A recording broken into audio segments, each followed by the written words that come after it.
Ada beberapa pertanyaan dan keluhan dari pasien bahwa kenapa ya saya sudah diruqyah 1 kali, diruqyah 3 kali, diruqyah 5 kali, diruqyah 8 kali, bahkan ada yang 10 kali, tetapi masih merasakan sakit, masih merasakan kesurupan, masih merasakan gangguan. Itu sebenarnya letak masalahnya di mana, Ustaz? Perlu diperhatikan bahwa ruqyah ini sifatnya doa.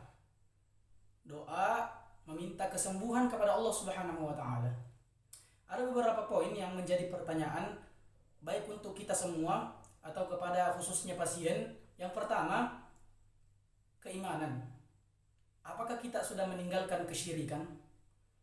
Apakah kita sudah betul-betul mentauhidkan Allah di dalam hati kita? Apakah semua benda-benda pusaka, benda-benda yang dipakai raja, benda-benda yang dianggap sakti, benda-benda yang dianggap sakral itu sudah disingkirkan? Pertanyaan pertama. Pertanyaan yang kedua adalah tentang kemaksiatan. Apakah kita sudah meninggalkan kemaksiatan? Sholat 5 waktu misalnya, baca Quran misalnya, kemudian zikir pagi petang, apakah kita sudah laksanakan? Kemudian menutup aurat, kemudian mabuk-mabukan dan sebagainya, memakan harta yang bukan hak kita, memakan harta riba, memakan harta haram. Coba pertanyakan kepada diri kita. Yang ketiga, isti'jal. Meminta, berdoa, tetapi seakan-akan memaksakan kehendak, seakan-akan mendikta Allah, seakan-akan memaksa kehendaknya supaya dikabulkan saat itu juga. Teman-teman yang dimuliakan Allah Subhanahu wa taala, ketika kita berobat ke dokter misalnya, pasti dokter memberikan resep-resep tertentu. Resepnya ini, resepnya ini, resepnya ini. Kemudian dokter biasanya memberikan pantangan-pantangan, jangan makan ini, jangan makan itu, dan sebagainya. Begitu pula dengan ruqyah.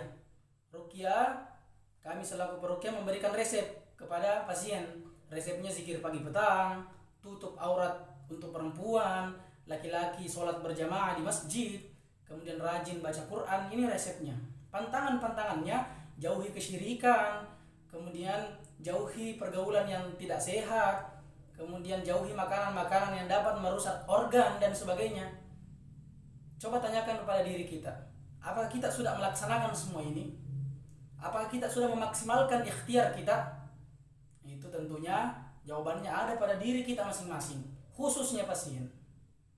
Kemudian yang perlu diperhatikan juga, peruqyah, dokter, psikiater, psikolog itu semua makhluk, semua itu manusia.